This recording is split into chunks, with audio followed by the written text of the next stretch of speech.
Okay. If you look at the design phase, it's an important phase. A lot of people give this to the architecture, but definitely we have to support. Now, we look at the design phase. We have to support you with the infection control policies, because it's important that whatever we do, the infection control systems is not disturbed by our design.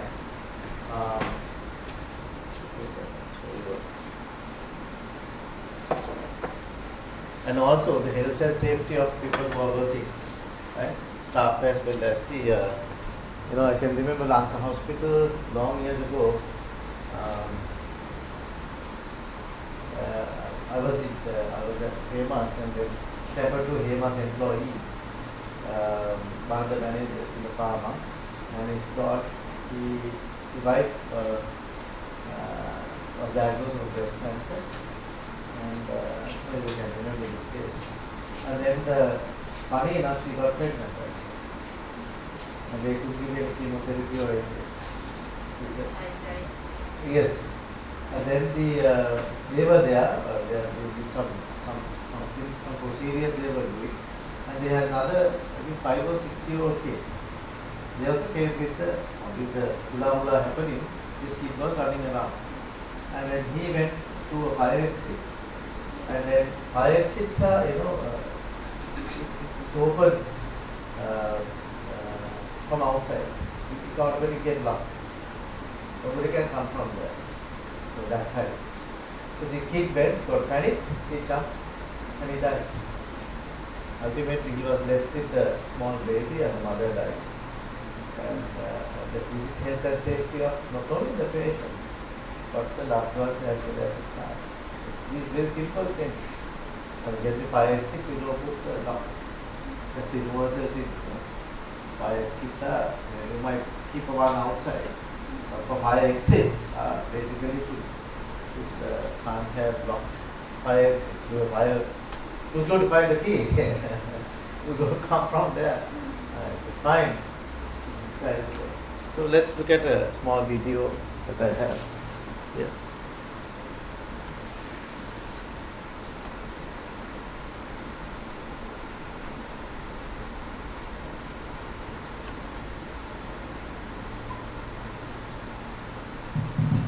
My worst nightmare has been that he will do something harmful to a child. What keeps me awake at night is how we explain to families that we caused their family member to die. Turnover rates cost money. Turnover rates cause quality problems. Government payment, insurance companies payment, bed shortages, staffing shortages. I worry about injuries to patients. I worry about mistakes. I worry about phones. Simply going to the hospital is a leading cause of death in the United States.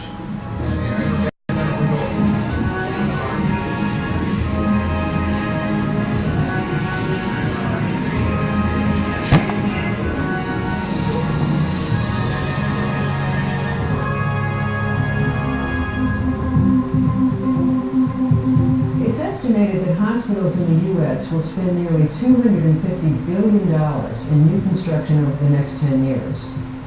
This gives us a unique window of opportunity for us to rethink our healing spaces. At the Agency for Healthcare Research and Quality, we've been asking, how can we build hospitals that accommodate improved models of care and new technologies, enhance working conditions for staff, and address patient safety issues like hospital-acquired infections, falls, and medical errors? We want to design hospitals so that they are more efficient, safer, and less stressful and exhausting for staff. We also want to make sure that they provide patient and family-centered care. In their continuing efforts to create safer and more effective facilities, many of America's top healthcare institutions are adopting a structured process of evidence-based design. They're basing their designs on an expanding body of scientific research, and they're documenting solid results, not only making their hospitals safer and less stressful, but also less expensive to run. The process requires a CEO willing to set ambitious safety and quality goals, to involve experts who know the evidence and to do follow-up testing to see if they've met their goals. Really the core of evidence-based design is using research. Just like evidence-based medicine uses research to find out clinically how things work better, evidence-based design is about using rigorous research to see how the physical environment really does have an impact on health or academic outcomes. The evidence shows that a modest one-time incremental capital cost to reduce noise, patient falls, and infections, create single variable acuity rooms, improve efficiency, and reduce stress for staff and patients who produce significant operating savings year after year. Noise has often been considered a nuisance. However, it's a major health hazard. It leads to miscommunication, it can lead to errors, it increases stress and fatigue, and most importantly, it disrupts one of nature's best healers, sleep. It shows that carpet, noise-dampening ceilings, and other relatively inexpensive measures actually contribute to healing. The cost of patient falls in suffering, loss of life, and dollars is enormous. But investing in inexpensive solutions like this shower with no lip to trip over can yield large returns. With a traditional door, it's just wide enough the patient can go through, the family member can't, or the nurse can't. They let go of the patient slumps to the floor and falls. So even relatively simple measures like making 4 foot wide rather than 3 foot wide bathroom doors turns out to be actually quite significant issues. Every time somebody falls in a hospital and extends their stay, it costs the hospital $10,000 if that's not mitigated. Single rooms don't just offer dignity and privacy, they improve safety and provide long-term savings. We now have solid research studies to show that patients who are in multi-bedded rooms are at far higher risk of error, complications, infection. Nearly 2 million patients acquire infections while in the hospital. 80,000 of them die from these infections each year, costing hospitals an average of $27,000 apiece. Many deaths could be prevented by better air filtration and more frequent hand washing. Simply by locating these hand washing facilities closer to movement paths within the field of view of nurses as they approach the patient's head, close at hand, we can produce substantial long-term or sustained increases of hand washing, as much as 70 or 75% increases. Designing single variable acuity rooms where patients can stay in the same room but receive all levels of treatment. Patient moves, which are dangerous both for patients and the people who move them. Firstly, we need to think of injury risk in lifting alone. Secondly, we need to think of the time it takes to transmit the information to the new care team, assuming that that care team might change completely. And then thirdly, we need to think about transmission of infection. Staff recruiting and retention are serious problems for CEOs. Simple design choices like lifts, whether built in or portable, reduce injuries to patients and staff and save on labor. Pace Health in Eugene, Oregon, lifts cut nurse back injuries by 80% and paid for themselves in 2.5 years. Inefficient work areas increase stress and fatigue and keep nurses from their patients. They waste money and drive good nurses from the profession. Dr. Marilyn Chow and I did a study recently that looked at 36 medical surgical units, and what we found was that nurses spend the least amount of their time in direct patient care activities, and the majority is spent hunting and gathering equipment, walking to and from locations on units. So it's a very inefficient environment that we've created. Nationally, there's a rate of turnover for nurses alone, and the cost, according to Robert Wood Johnson, is almost $70,000 for replacement.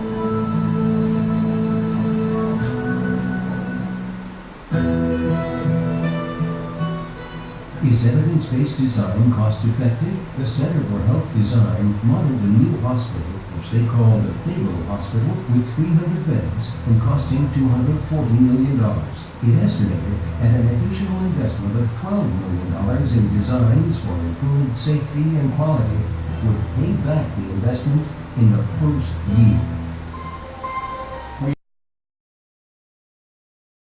In healthcare, and it is a change towards transparency of information, particularly measurement and public reporting of all kinds of quality and cost indicators. And that will put enormous pressure in turn on institutions to perform. Even the ability of a hospital to borrow money will be affected in the future by measured quality. CEOs report an additional benefit of evidence-based design. It gives a hospital the chance to rethink its culture and care models, to ask not only how it can increase efficiency, but how we should define it. Efficiency for the nurse, efficiency for the efficiency for the hospital administrator. That's fine. Or should we really be talking about patient-centered efficiency and patient-centered evidence-based design? In any construction project, large or small, it's not the architects and designers, but the CEO who understands the culture and the care model of the hospital who has to be the vision keeper.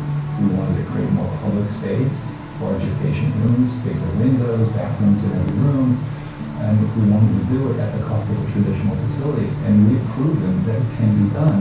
One of the other really important guiding principles at Woodlands is to challenge the status quo. Boards of trustees, CEOs, and leadership teams often get only one time in their whole career to build a new hospital, or to replace much of a hospital. The chance and the opportunity, in fact the obligation to do it right, to use the best knowledge we have, is enormous. We cannot afford to miss that opportunity. It's going to make a difference in patients' lives, caregivers' lives, and it's going to have a positive economic benefit.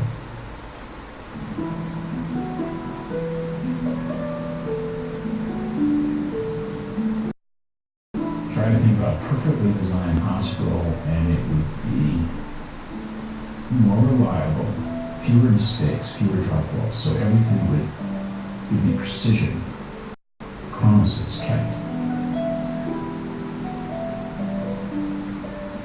It would be peaceful, healing, a quiet place where patients can use their limited energy to get better instead of fighting money. And most especially, the well-known patients are there all the time. There'd be a sense of things in their place, and a place for everything. I think it would be simpler. I think that the clutter and the complexity and the machines and the bells and the whistles need to be managed out of the care. I think it would feel more like home, probably, and therefore it has to be more customized. And somehow all of this resting on science, because we're there in technical enterprise that has to use knowledge, machines, and drugs correctly, so underneath it all is confidence that we're going to do the right thing every single time.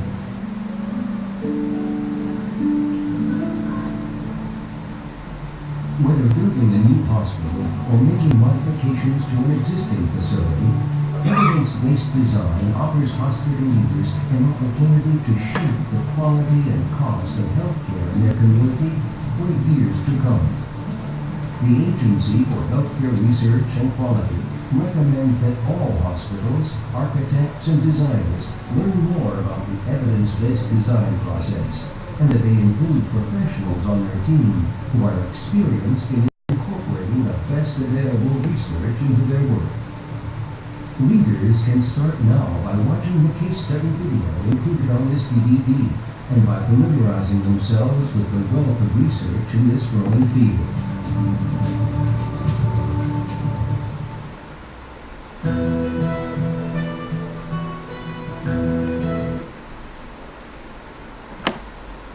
If you want to know more about the designs, if you go to American American College of Architects, Hospital Agra.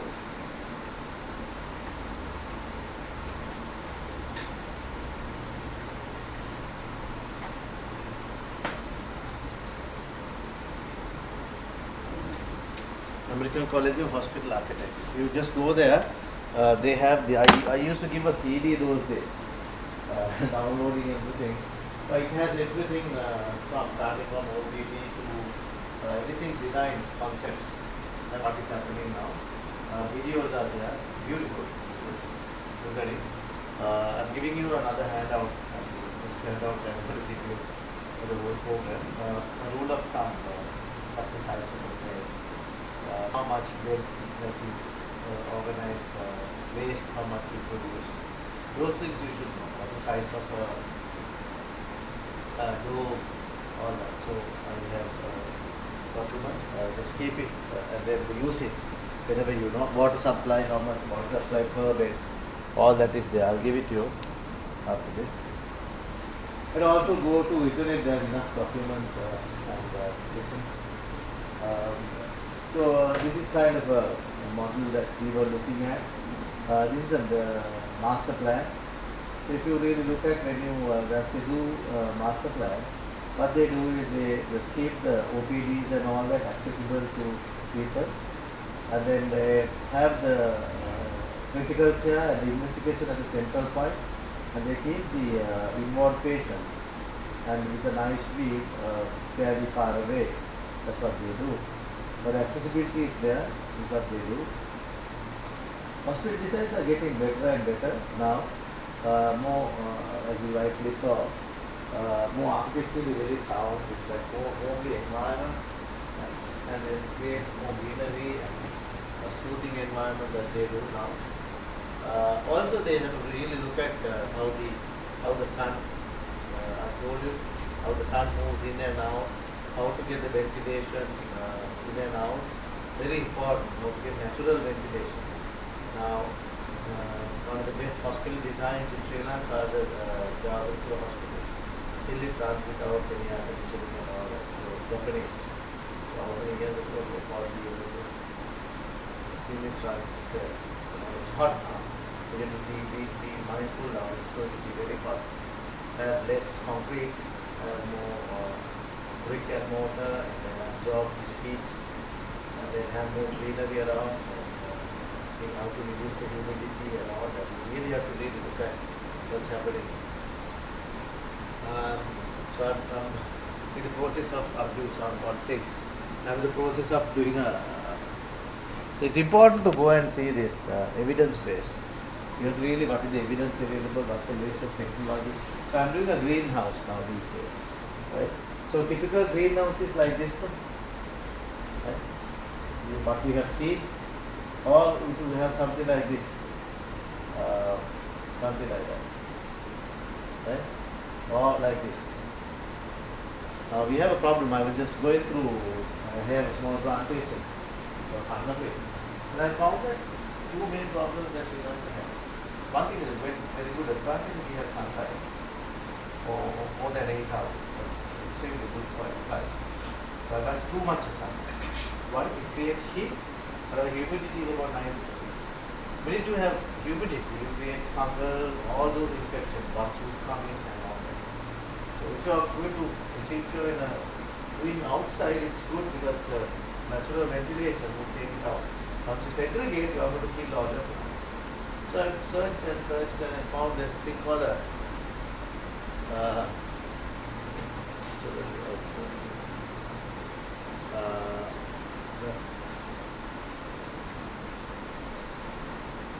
NVAC, naturally augmented ventilation, the circulatory system. So I'm building it, taking a risk and doing it here. It's different. It's kind of this is like this.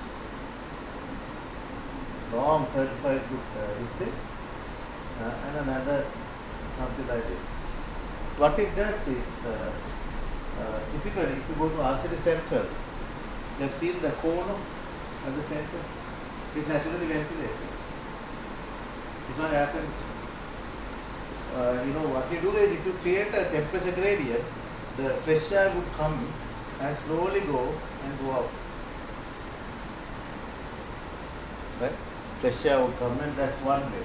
Second thing is to create a pressure gradient. I'm going to do a spray some water. Right? When you spray water in a small droplets, it's cooler, and then that creates a gradient, and that air would go out and something like that. So ventilation is a very prime area that you have to look at. It's not rocket science, but you have to think. And placing each and every one. We have to really look at all the kitchen, staff, etc. So why hospital environment is different? It's a very highly dynamic environment. Every time the patient changes, the staff change, and the treatment methodology changes. Highest risks to patients and staff, right? Human issues are there, patient, relations, staff, administrators, others. Technology, infrastructure, and other bits, all can go wrong. On top of this, infections are everywhere. Right? And microbes too change all the time, they become resistant. And hospital-acquired infection would definitely have a bad thing on output and the outcome of services. And this is entirely different to our expectation. We never expect anyone to get infections. So it's very important to look at, because the mortality patient dies, morbidity, might have a deficiency, and near misses. So these are the things that you need to have in your reporting structure. What are the deaths and what are the injuries that you had? Near misses that you have to report. You were trying to give that injection, you didn't give. So if you don't prevent that, you are going to actually either create an injury next time, or the tiger will come next time.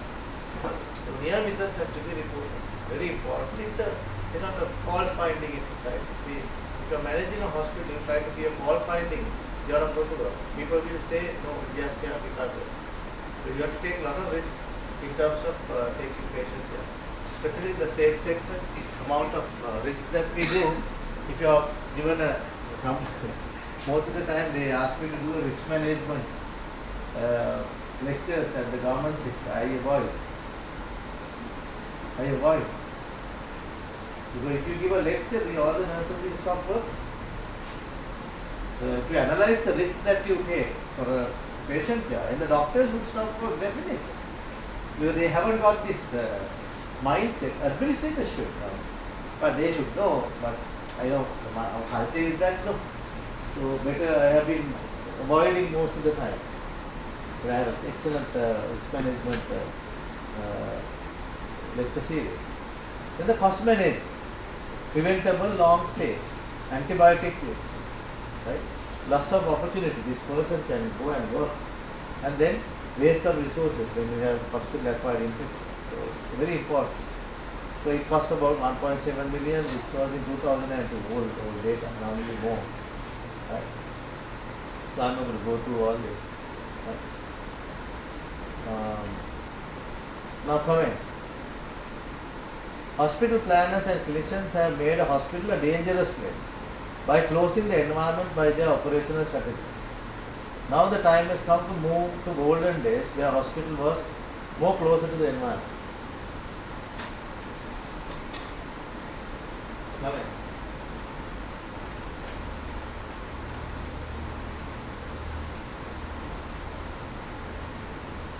When you go to peripheries, you see this ward, base hospitals. That's a classic, excellent model. Where you have the corridor and you have light both sides, natural ventilation, higher roof, very high roof. And then patients were lying to be managed, but obviously we did not have this acquired infections and blah blah blah unless, and we managed the most worst. We did not have isolation room, only for the diarrhea we had a room. All the wounds and everything was absolutely fine. The system was good. Now what we do is, now we have we covered everything, and we covered the place, and we put air conditioning and segregate them. That's an excellent area for the, and then we hammer all the infections, microbes with the loads of antiseptics. More you hit him, more he get virulent. So more resistance. So it's not a good strategy. Everyone is trying to open out now. 6 months ago there was a massive harm about this by architects. They are going to open it up. Going back to the old days, where we had this natural environment. Unfortunately, we put up hospitals in highly commuted, stagnated areas. Classic example is National Hospital. If you are sick, how can you get to that? Even with accessibility, look at accessibility. How can you get to that? Even ambulance can't get to that. Still rebuilding that. Still nobody is really looking at the vision for us. And if I given at least 6 months, I will definitely sell the whole thing, give it to lease. Colombo 7, 25 million approach. Right? I use that money to have an excellent health city. And we have enough lands. Highway near excellent city. And I give buses coming from Jaffna here, all free services from that money, all free, only for the hospital, with the disability access and all. And even I get a train also go through this. Still you can. Nobody is looking at the macro vehicles in the hospital. So we have almost about more than 25 acres there. Imagine a bird. Per acre, 160 purchase per acre, 160 into about 30 there. 160 into 3, how much?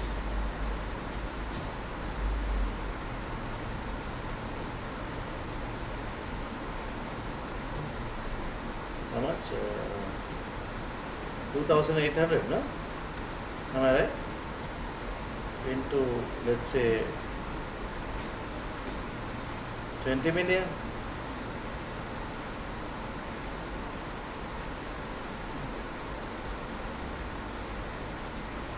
How much? 50? Huh? 40.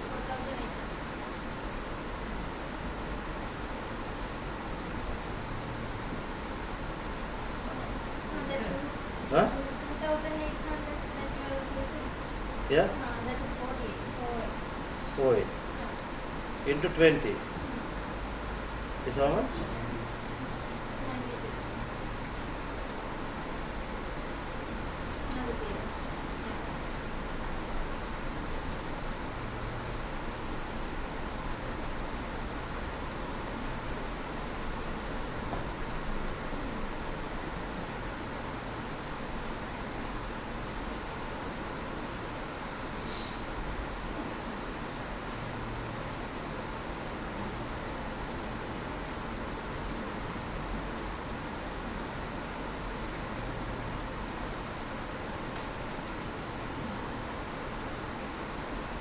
Is a billion anyway.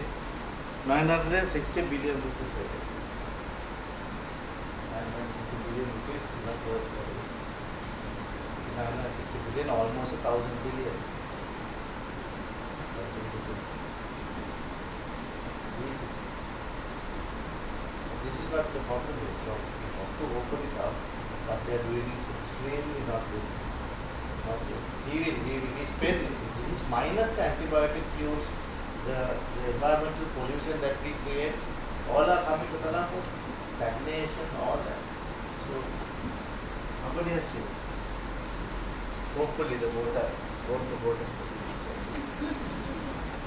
Somebody has to come with the discipline and say no, this is bullshit, just sell everything. And we will create in 5-6 years.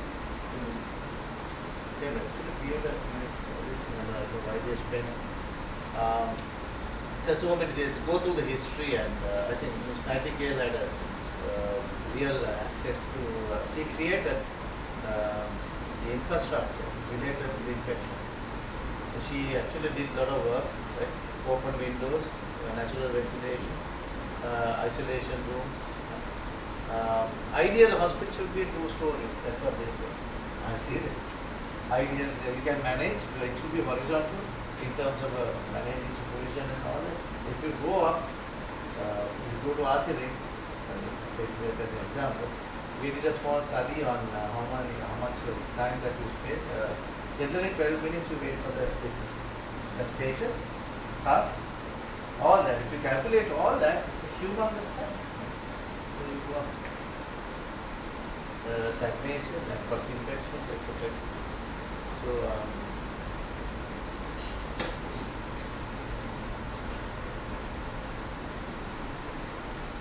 there are this is a presentation I did some time ago. So how can you support hospital? Now, breaking transmission of infections could be the patient, the personnel, environment, equipment, tools and methods. If you look at the design and equipment, so it's important to even not only the design, equipment has to be, when you purchase equipment, make sure those are powder coated stuff where you can wash with soap and water. You need not use antiseptics, all crap. 90% of the infection microbes can be washable. Just simple soap and water is fine. Theaters, they have a separate technique to do. So all what you can do antiseptic. Even homes I have seen people use Lysol. Stupid. Right? All what you need Lysol, you need for the defecation, the commode and stuff. Rest you can clean with detergent.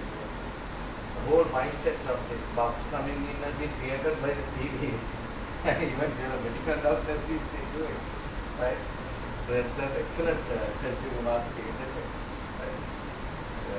So he created this thing. I mean, the guy who made Dettol from Protected Poorman those days was the chairman of famous hospitals those days. So he has done only that. I asked him, what's your success? I did one. He, not a whole, but creating one. So how did you do this? When you get the smell, I created stories, and this created emotion. When you get the Dettol smell, then you get you are in a very secured environment. And he said, I haven't seen any microbes. I haven't seen any bacteria, viruses, I haven't seen any microbes. And nor do I see what's inside this Dettol. And I haven't seen Dettol killing all these guys either. But I make sure, create a picture, a serious. And so consumers are buying Dettol. So still today, as a healthcare professional, we want you to watch Dettol. Can I ask you a good question? I used to ask them really screw up with this question. How do you scrub when you go?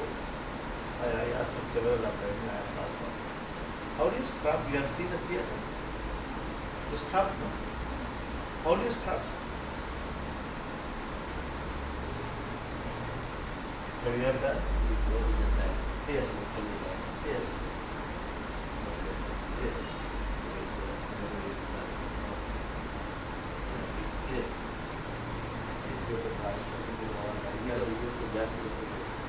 I must go. With brush it go. Sorry. Yes. So there might be just wash it. Yes. You wash it again. Yeah. Where does the water come?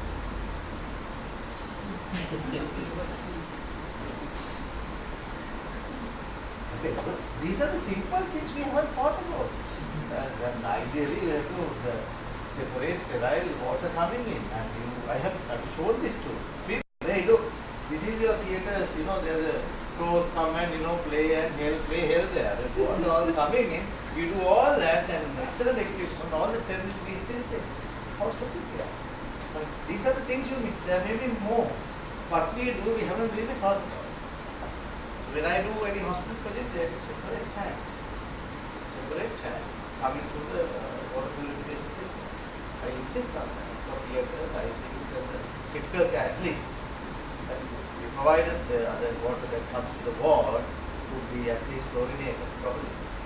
So this is what is healthcare is. There are a lot of gray area. We have been doing it, but we haven't really looked at it.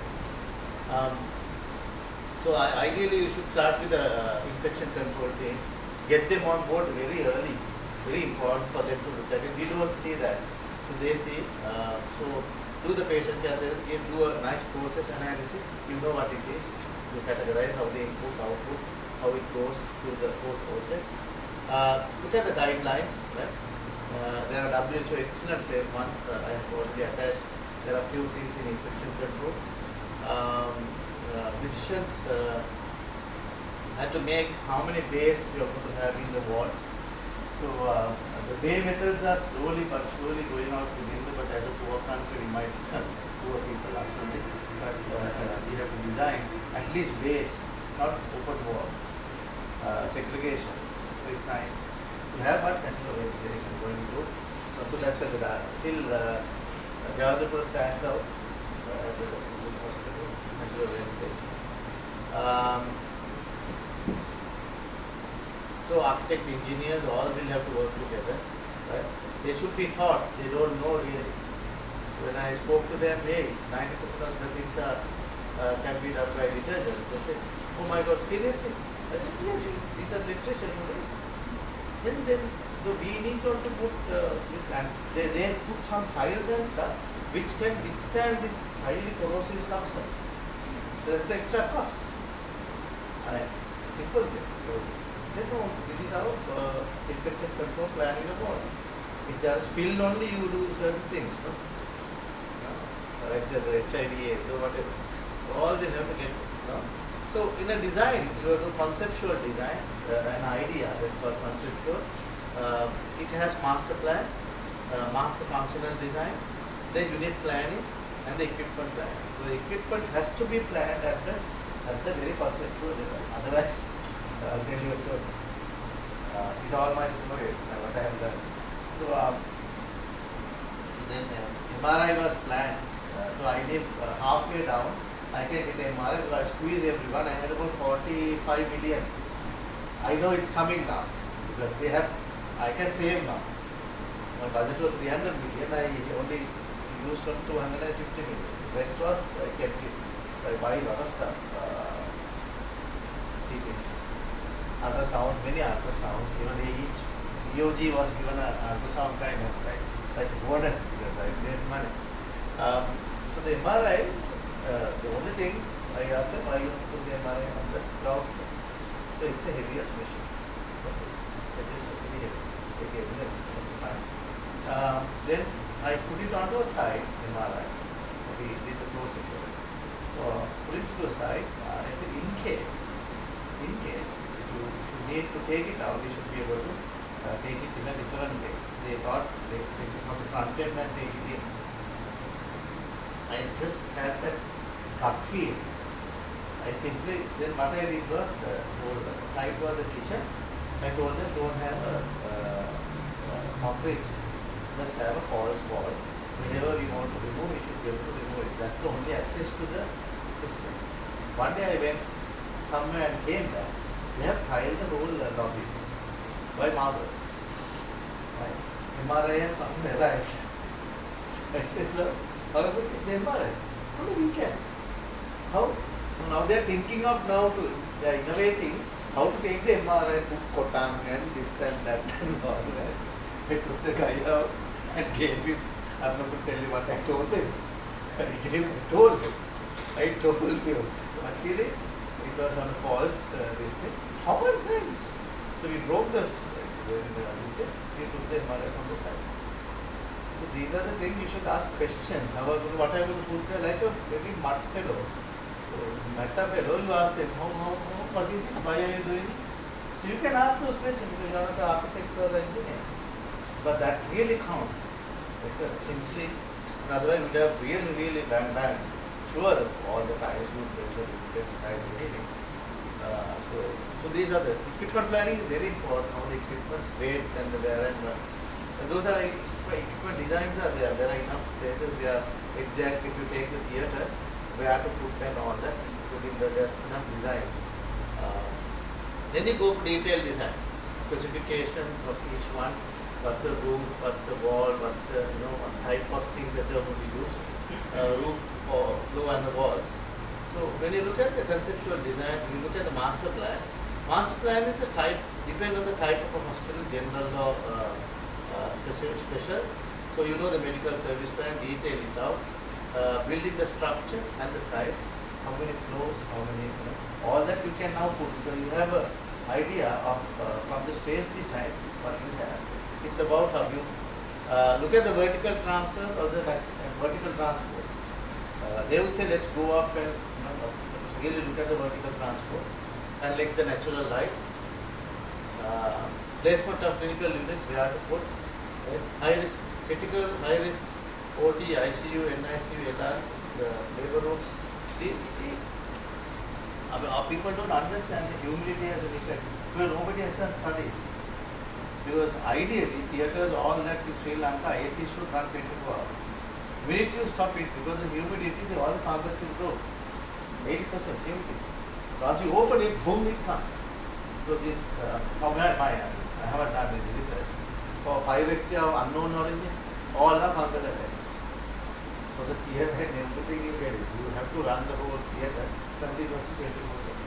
So you have to have a backup to backup to backup, generators and the ACs, all that for the theatre and the remaining.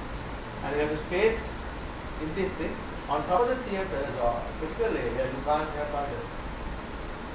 And if you go to the neurosurgical unit in National Hospital, you not only see the theatres, you see a sewer lines going through the wards and they are leaking. I see this.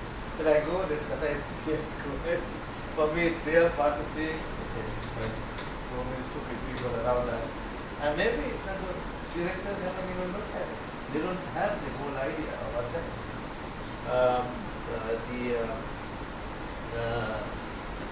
The Kothala Hospital, they are massive. All the things have been done on the second floor. Theatres, the daycare centers, the math lab, all that thing. It's nice. It's nicely done.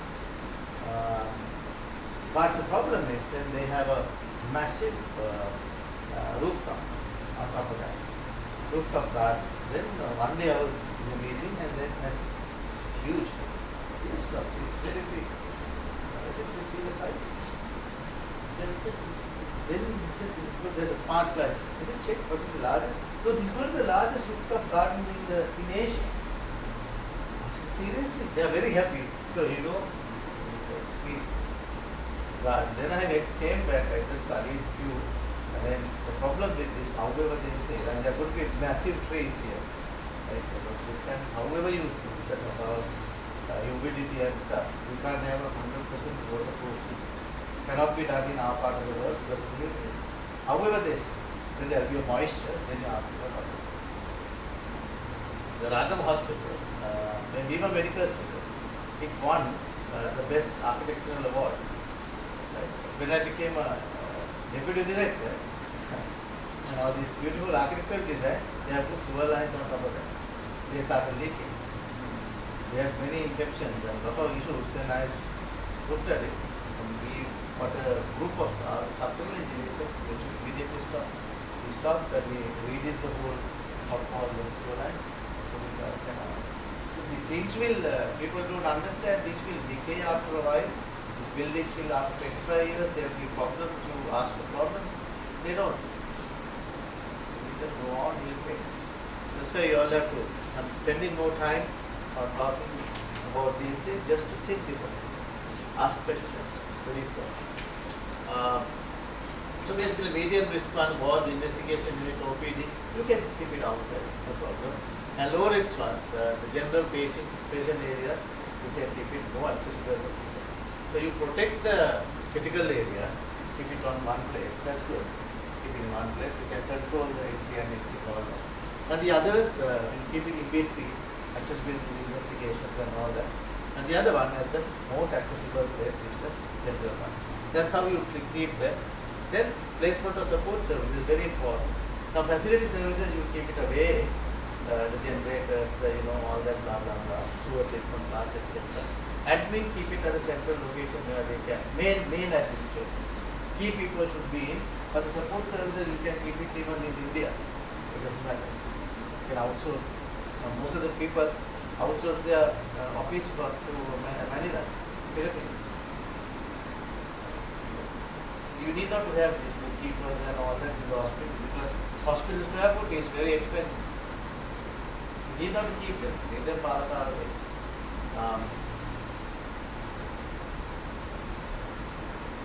Yeah, then look at the facility engineering, right? Plant, water, medical gas, very important. Waste management system, solid waste, liquid waste, and stores, medical and general. You know? This is the typical design, very simple design, which you can have the OTs and the stuff on top, ETU at the front. Probably 4 may be the investigations, and watch could be this. These are OPDs and stuff, which will be central canteen and all. It's up to you to decide how. And there are different unit planning, and as much as possible create one-way traffic. Those days we had one-way traffic only in the theatre. You come here and then go from there. Now everywhere in the hospital we try to create one-way traffic. But they say you are not supposed to see that patient once again. You see him, hi, bye, that's it. Again, you can't.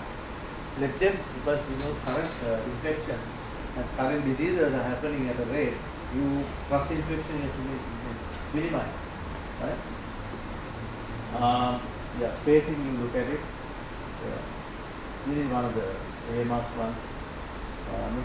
Details.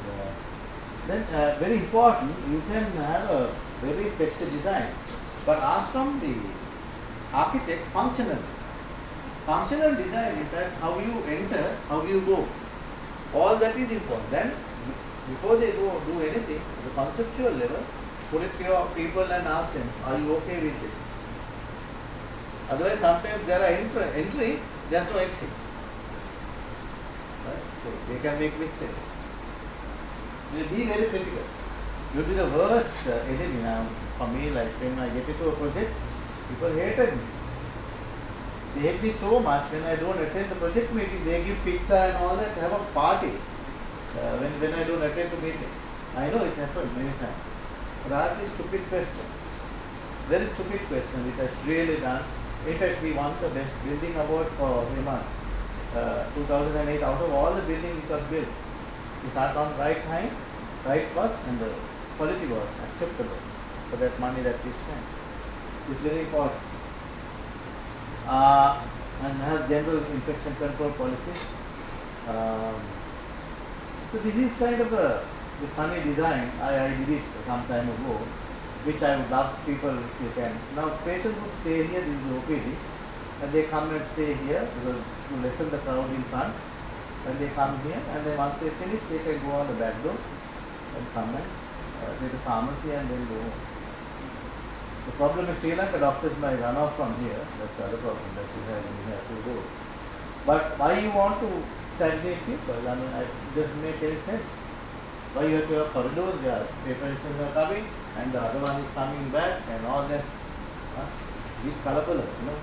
It's a very simple thing. We have rows of input outputs, you know. Something like that, you know. These are the theatres, typical. This is a theatre I designed for HEMAS. This is a transfer area, one-way traffic, recovery, and then they can go. And these are the theatres. This is a septic theatre with you have a airlock. That's a septic. The airlock is the one that either you prevent air coming in or you allow air to go out. If you want to maintain sterility, you don't allow the air to come in. Pressure inside is more than outside, so it will come out always. But if you want to, the other way around, if you want to prevent the infection going out, right? And then you can, for example, isolation rooms, pressure is less than the outside. So these are all modular theatres. I did 3 modular theatres at HEMAS. Very funny enough, by the time Cellular has done modular theatre, one modular theatre cost about 20 million rupees. Modular theatre is the one inside the theatre to control the environment. I mean, you can you put a small structure and create either by fiber or by the steel. You make an internal structure. Once you have that kind of a structure, it's very easy to wash, clean, control the humidity, rather than brick and mortar. It's very difficult to do this. So then Celico I and EMT hospital, they have spent about 20 million per. So they have put about 5. and it has gone to about 100 million rupees. So it was too much for me. So I searched and moved here and there. You know what I did for? I did each theatre for 5 million. Same bloody thing. I did for 5 million. And then the main supplier came and put a case against me because I used his design. I said, what? This is universal design. No, I have a patent. See, you can't. I got a curved edge. Yes, anyway, put up that as a patent one in Sri Lanka. So you can't use. So I said, okay, fine. I made it squarish and made the edges two edges. You can be stupid, I can be stupider. They did it for $5 million. He went and you want to get this, how can you spend $5 million? So these are the things that I told you, there are a lot of money people spend without not knowing, asking a question and go to Google and see. Very simple things. Learn a lot of money. So then you have the patients coming in, all that can design. This is kind of a ICU. Can design. Then you have primary functional design once you talk to all your members. Then you actually do a process, have a mock process. You haven't built it yet. Okay, patient coming here, now what will they do? Now what will happen?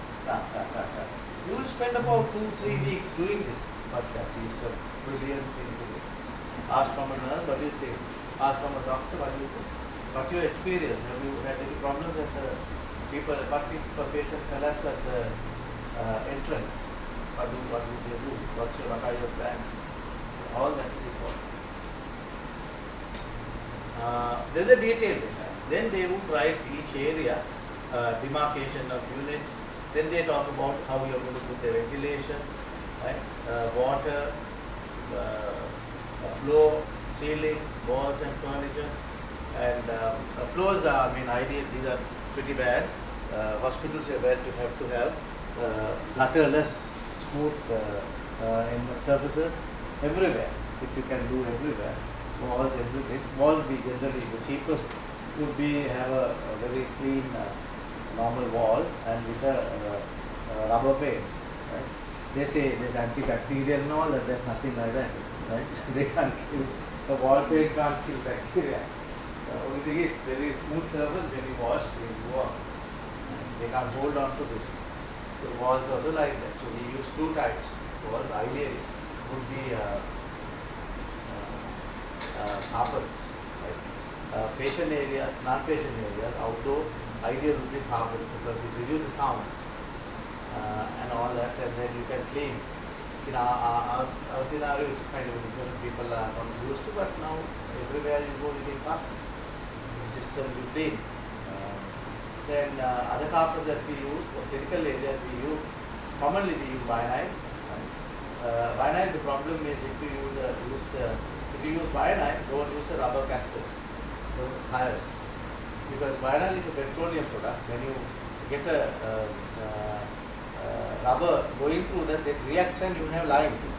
That's why when you go to a hospital, you see lines. Because once you move, after about 2-3 minutes, it starts reacting with there's a blistering surface on the vinyl. So it reacts with that.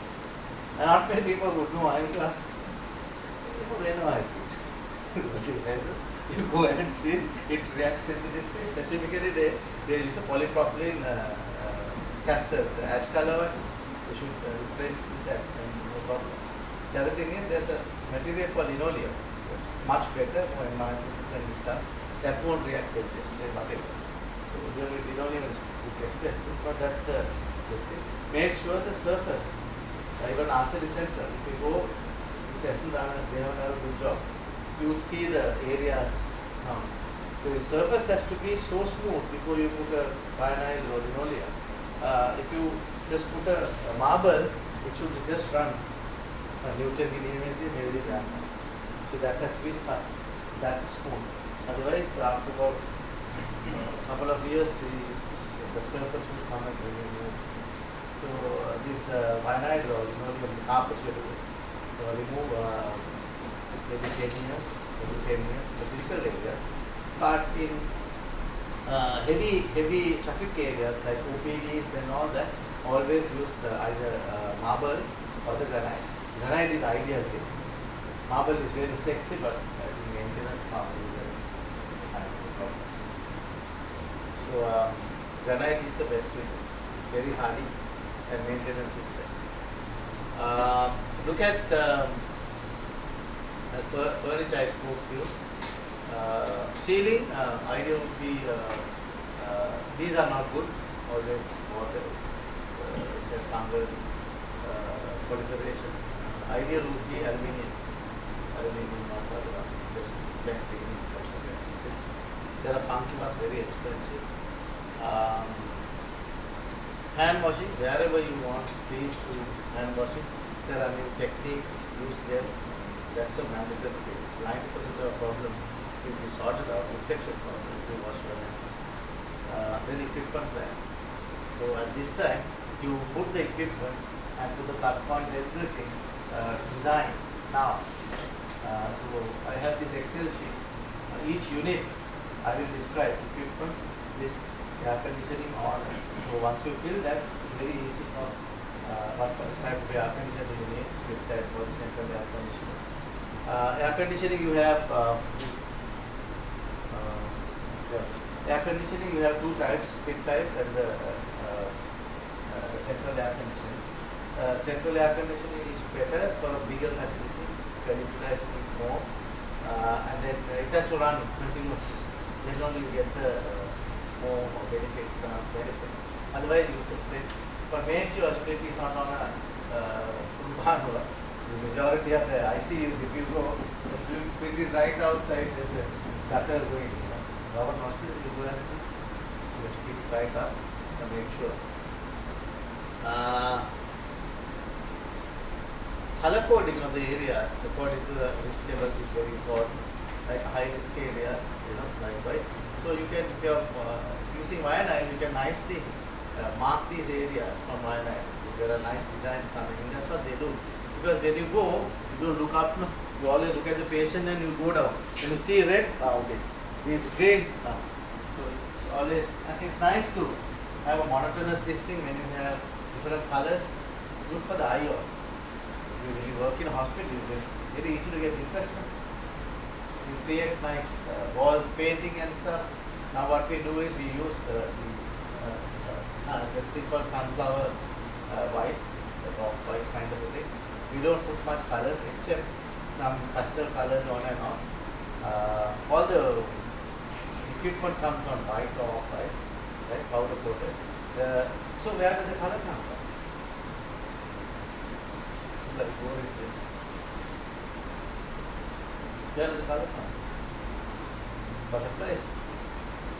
One instance,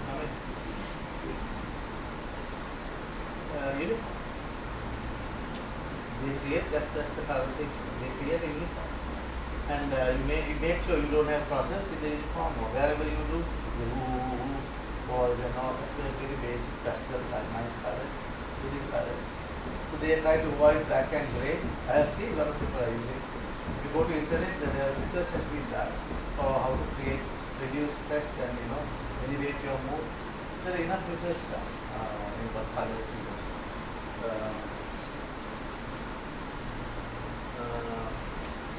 Water, you have to really look at the water supply. I told you. Flow, ceiling. They are nice colors this time. Columbia Asia Hospital. See the colors, not much. It's all nicely organized. Good colors here. These are carpets.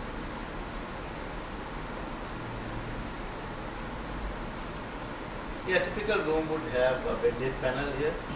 Bedded panel that has all the stuff that you put. Then you might have to keep extra plug points because you will get more and more equipment coming there. And then always nice to invest on a nice call system. And then you should be able to monitor the call system, whether up the response time, etc. That's very important. Time watching as well. Equipment planning very important. Then output specification to other cleaning, catering, laundry, waste disposal, pest control, all that is important.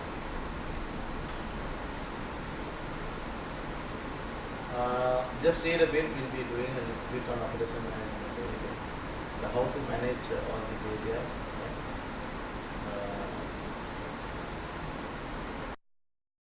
I used to show this nice notices when you put in a hospital. Welcome to our hospital. This is Guy's and Thompson's hospital. We are working hard to beat the spread of infection. Please help us to help you by cleaning your hands whenever you visit a ward or patient area. Very nice day. So go through this. There are enough stuff for you to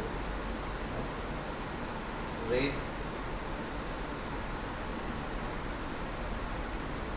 So sustainability also we might try to look at. Just go through this. There are different these sustainable development goals. So basically you are covering many when you do hospital projects.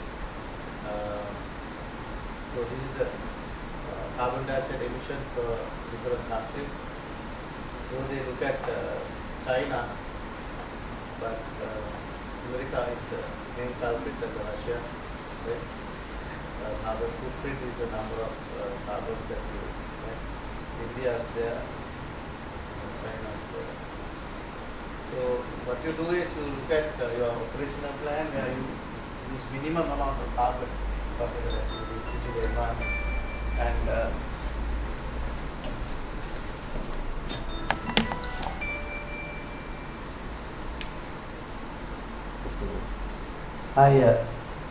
but here? Yes. Yes.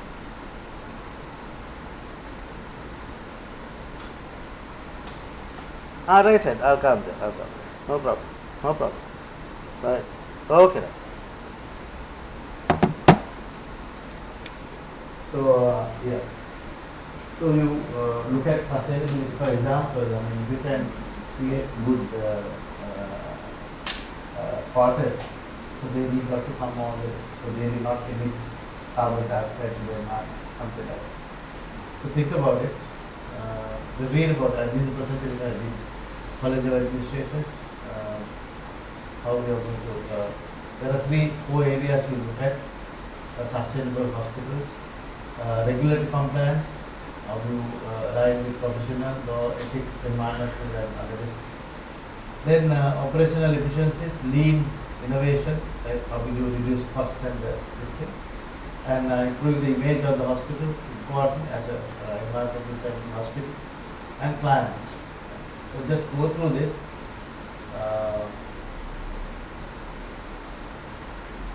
They should be able to read and understand something about it. So there's a detail in how you do inputs, outputs.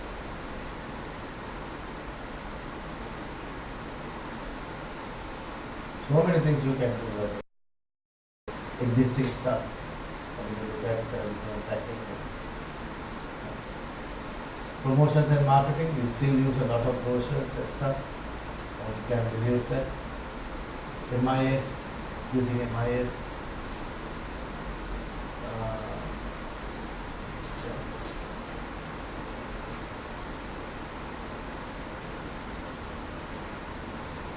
So please go through this, how to make a sustainable, even the existing processes, you can look at that. You should be able to make it very sustainable. Okay? So you have the assignment would be a donor from a Middle Eastern country intends to invest $30 million for a project in Sri Lanka, and you have been requested by your boss to prepare a project investment proposal for a hospital project. Describe the holistic project proposal, include the conceptual designs of your proposed hospital in order to utilize this funds more effective way, give maximum return to the investor. Format, feasibility data, the concept, the direction, it's a mission and all that, medical service plan, description of the facility with conceptual design, you draw, equipment plan, how are going to the equipment, what type of equipment, and how are going to place them, the financials. Yeah. Project finances, there's a Excel sheet you can go through and see basically how much are you going to spend on. The basic ones are the construction. There's a format and equipment, supplies, systems, and the others. You start up first before you start, how much you're going to keep to buy the stuff and all that. Thus there are few Excel sheets, very basic one. If you know how to, advise somebody, that's more than enough. You really got to do this. One day, if somebody comes and asks you, can't be dumb and just wait. You should be able to advise them. Any questions?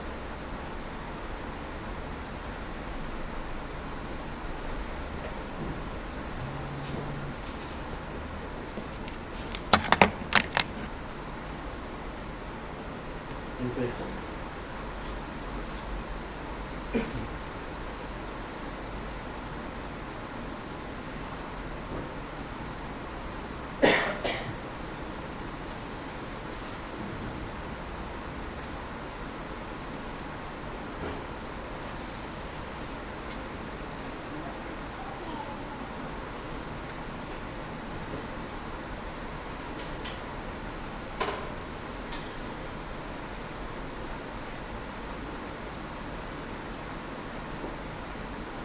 Okay then.